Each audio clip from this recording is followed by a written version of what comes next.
Hey guys, Scott from Aristocob.com here. And Seth, who's still playing with his lighter bro from last week. Also, check out theshrinkingpastor.com. And the three of us were Markwood Men's Breakfast Club. Welcome again to today's club meeting session. We need a gavel to call this session to order. That's good. Can find better uses for that pipe. Yeah. So today we're going to get right to it. We got some tobacco, Riptide, that was sent to us by Mike Miller for Tobacco Advent. And I don't remember, did we actually smoke this in Tobacco Advent? I can't recall. Doesn't matter because I gave this a whiff and I thought, how did we not smoke this? So I'm going to light up a Pony Express today. And what are you smoking? In honor of Tobacco Advent, I'm doing a naked nose warmer. Nice. Yeah. Very nice. All right, there you go.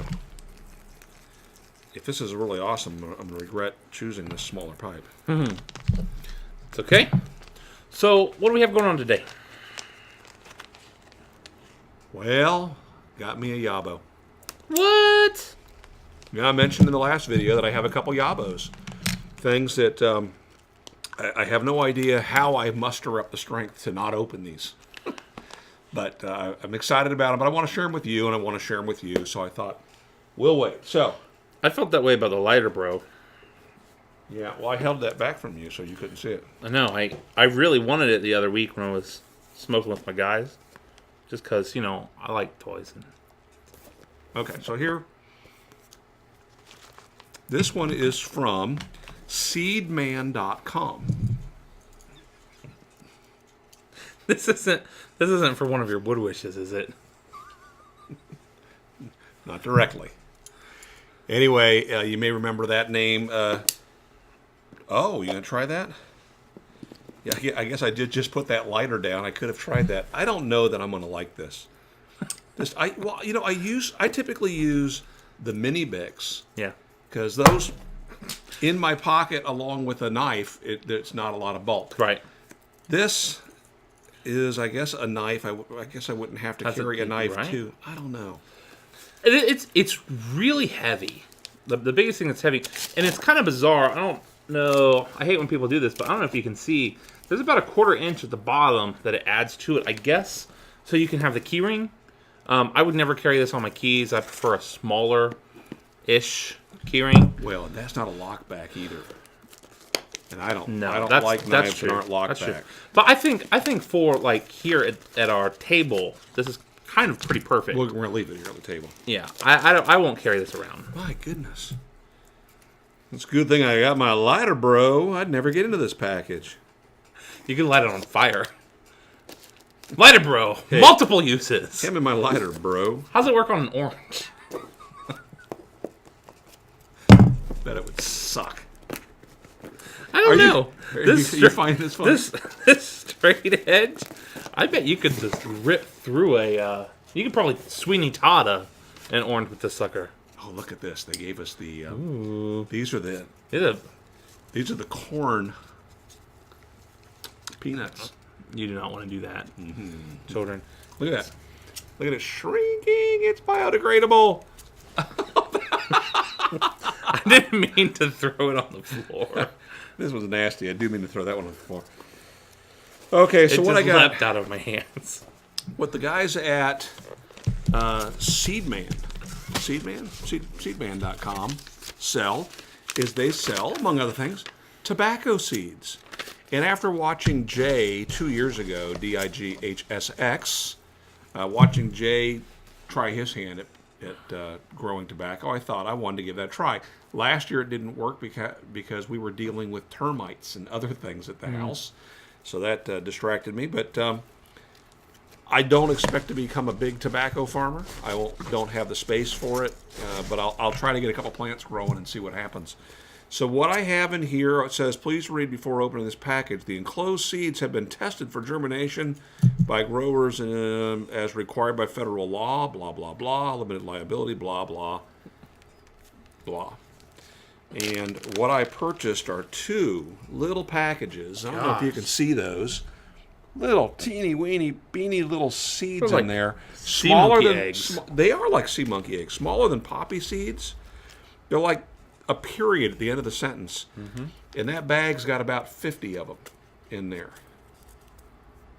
Package size 25 to 50 seeds. So I'm going to try this out and see if we have any success with it. How do you spread this out and plant individual seeds? Tweezers? That's a challenge. If you watch Jay's video, he experimented with that, and he did it not unlike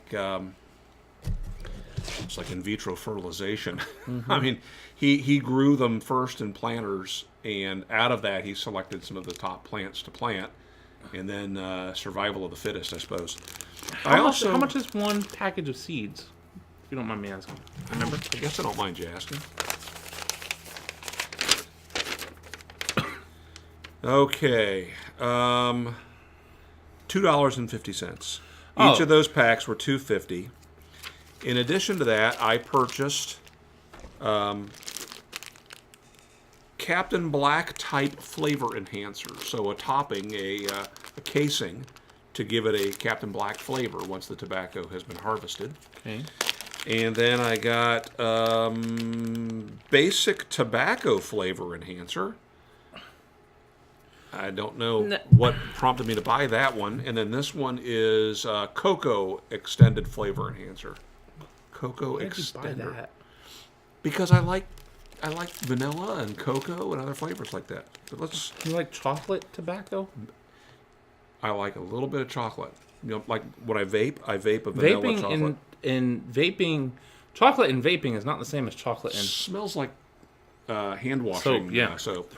Chocolate and vaping is not the same as chocolate and tobacco. Also, so this is where the tobacco flavor comes from? Why can't they make a bacon spray? They can. I haven't tried it. Okay. Anyway, so yes. Your job is to find me a real, honest-to-goodness, bacony casing tobacco. I want to smoke bacon. Why is that their job? Because we have looked. We've had the Vermont meat candy, fail. We had meat pie. We had meat pie, fail. I've got some rope that I have been told is meatish. I've been told it's more like a Polish sausage, which isn't the same, isn't quite the same as bacon. But I'm using the resources available. You guys know a lot more than I do. I want bacon in my pipe, and not literally a pipe full of bacon, but I want bacon flavor tobacco. I haven't found it yet. Find it. Help me find it, please. Thank you for throwing the please in. This is a very annoying rant you had there.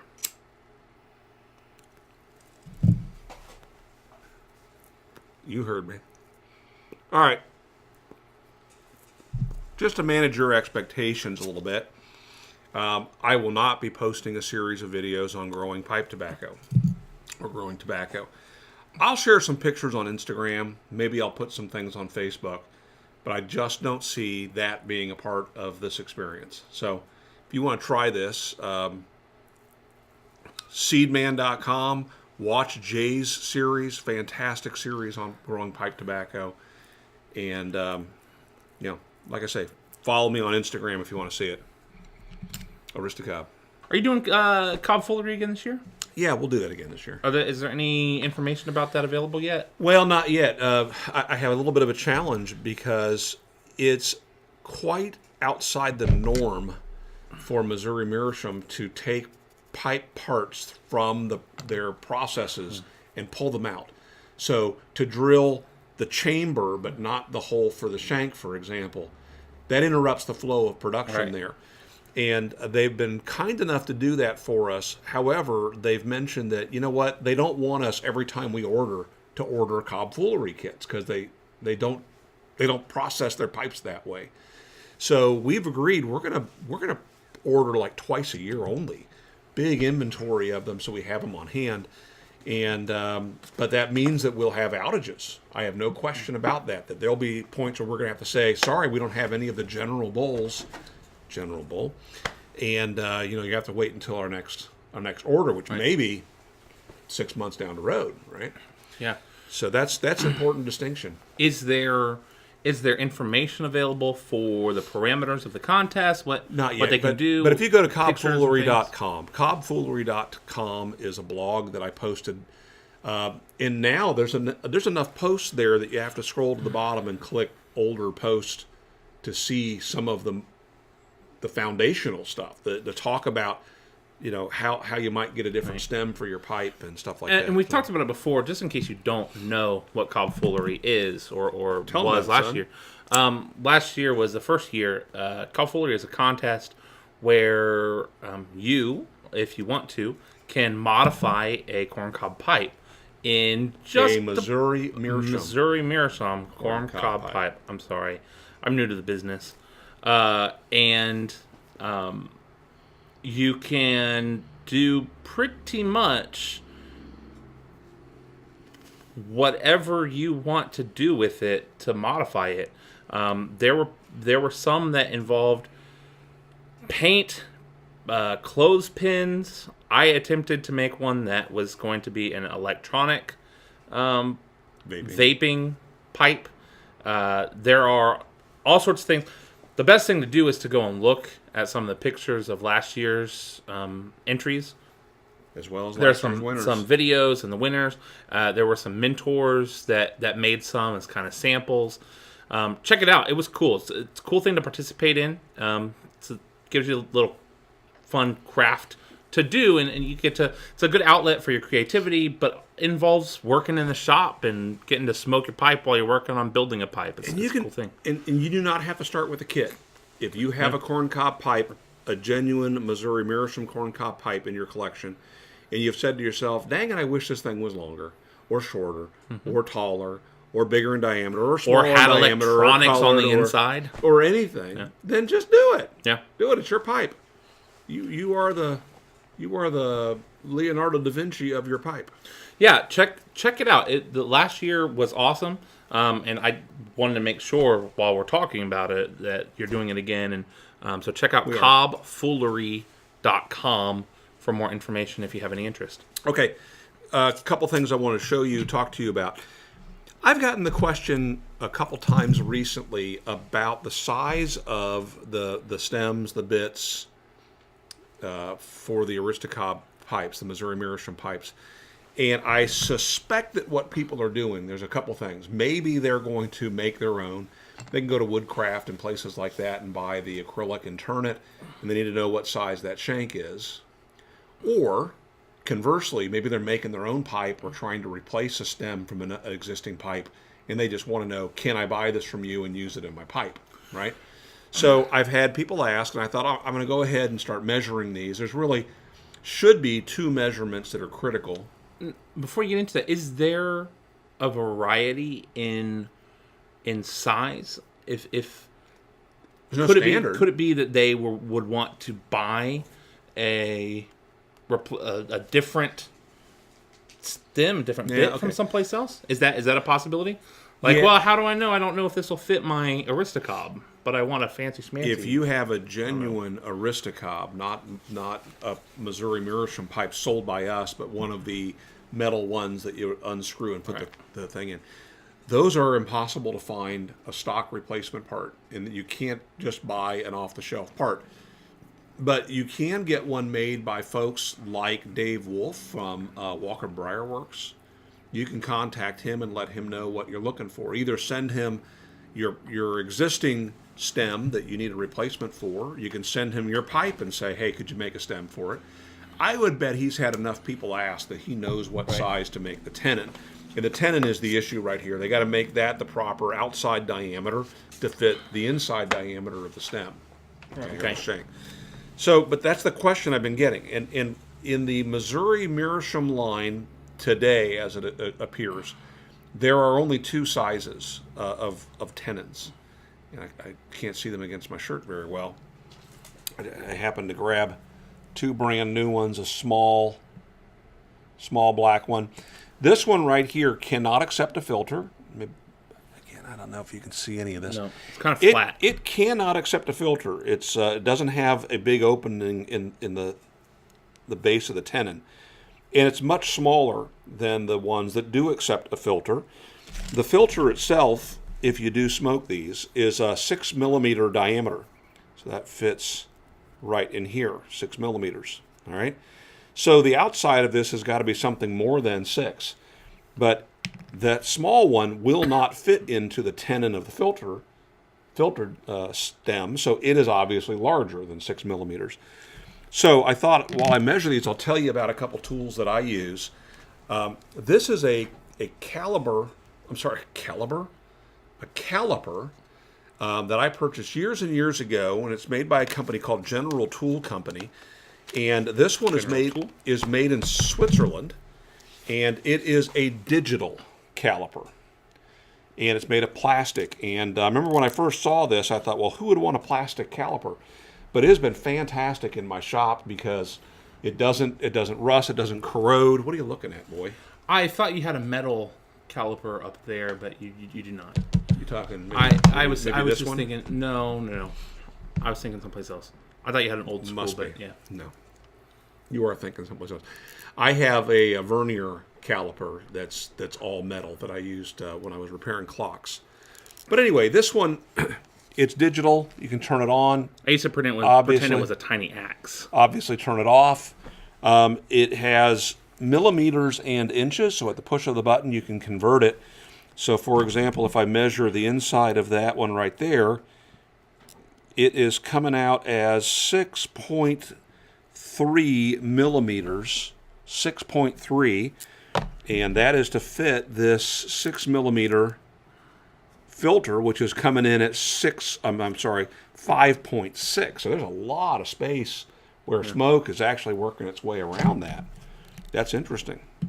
The outside diameter of this is 8. I'm turning it around because it's not exactly round. About 8.8 millimeters. And then let's measure the inside of a fairly new wooden shank here. And this, though? 8.6. So that's telling me that this... Where'd that one go? Hold on a second. Hold on. 8.8 going into 8.6. That is a tight fit. Yeah. It's one of the reasons why these have a metal ferrule on them, because you could possibly pull it off. You could possibly split that. Gotcha. These can be sanded if they're too tight. They can be tightened up in any number of ways. One method I use is I'll just use hot water on that, get it a little soft, and then just push it against something solid while it cools down. That'll bulge it out a little bit. There's a whole bunch of different ways you can do that. The point I was going to make is you mentioned that there's a lot of wiggle room. There is where you are measuring. You're only measuring right on the outside. But if you get it in there, it tightens up, and it's not... because it actually tapers. You can see that. Yeah. You can see it smushing the filter there if you jam it in too far. Now, the small one is... outside diameter of it is 6.8. 6.8 millimeters. All right, so it is definitely too small to fit into the filtered stem. So I'm going to measure these and get a consistent number, and I'm going to measure every single dimension on these: the length of the tenon, the length of the overall bit size, and I'll put together a chart over at aristocob.com. Currently, I have a pipe size chart. People want to know, well, how big is this? How does this compare to the others? And did you just do that again? No, I bit my lip. Don't do that. I got my lip stuck between my teeth and the pipe. First day with the new lips. But I'll go ahead and work on that and post that. So if you're wanting to do something like a Cobfoolery cob and you're starting from scratch making your own shank, or you're wanting to do something clever, we get people that want to know, can I put this small bit from the Pony Express or the Minis, can I put this into a standard filtered pipe? And I think using math, you can see that is not going to work. But if you're a woodworker, there's no reason why you couldn't turn a dowel that's going to fit in here, that you drill a hole and put that in. Or if you're just a stubborn person, you can make it work. You can make you can figure this out. A little bit of duct tape. It'll be fine. There was something else you were going to show. Well, I wasn't quite finished with the caliper here, and I think maybe I ought to do a video for one of my other channels on the use. I'm sure you can find videos on the use of calipers, but I use these a lot. And this one right here is now getting close to $30, and you can use it to measure the outside of something. So, like here, you can measure the outside of this bowl. You can measure the inside with the other side of the jaws. You can measure the height of a step. So that little part right there is a great way to measure. Oh, I don't have a step to measure here. So if this were sitting on a table, you can measure that down to a step, right? If you can't get the jaws on both sides. It's got a pointer on the end if you want to measure down into the depths of something. That gives us our depth. That's cool. You can read it either through the digital readout or you can read it on the side of the caliper. You can now purchase from Harbor Freight and about 1,000 other places that are selling Chinese goods. You can purchase a caliper that's really darn good. Yeah. Stainless steel, exact same digital readouts as the plastic one I was using there. One important thing to know is with all of these, you have a reset button, a 0 button, or a tear button. Wow, that's awesome. Where when you close this thing up, you can press that button there and 0 it out. That's really important to do. Yeah. If you want to be assured that you're getting an accurate dimension. One other thing that's nice about this one is it does have the ability to lock the jaw in place, or just to add a little bit of tension, because some of these move a little bit too smoothly. But this one, you can get these on sale or with a coupon at Harbor Freight down to like $10. Jeez. $20 probably ish regular price 6-inch caliper. That lock feature can be invaluable if you're doing something repetitive. Turning on a lathe. Where you need to measure and measure and measure. Or, I mean, even back to what we were talking about, if you're working on a cob and there's a part that you're trying to get just right, trying to find the sweet spot, that can help. And having to not measure to the exact same parameter every single time is hugely beneficial. Like I said, I'm sure there's a lot of videos out there on YouTube. Sure. I just know I used one of those every single day when I was a clockmaker. And, on my lathe, constantly measuring with calipers. And, the first time I saw the plastic one, I thought, what a joke. But you know what? In a wood shop, where you're encountering sawdust and things, that actually can throw off the precise measuring of some of these calipers. I wouldn't take a Starrett caliper into a wood shop. Just too much, the brand Starrett. Anyway, high brand, expensive brand.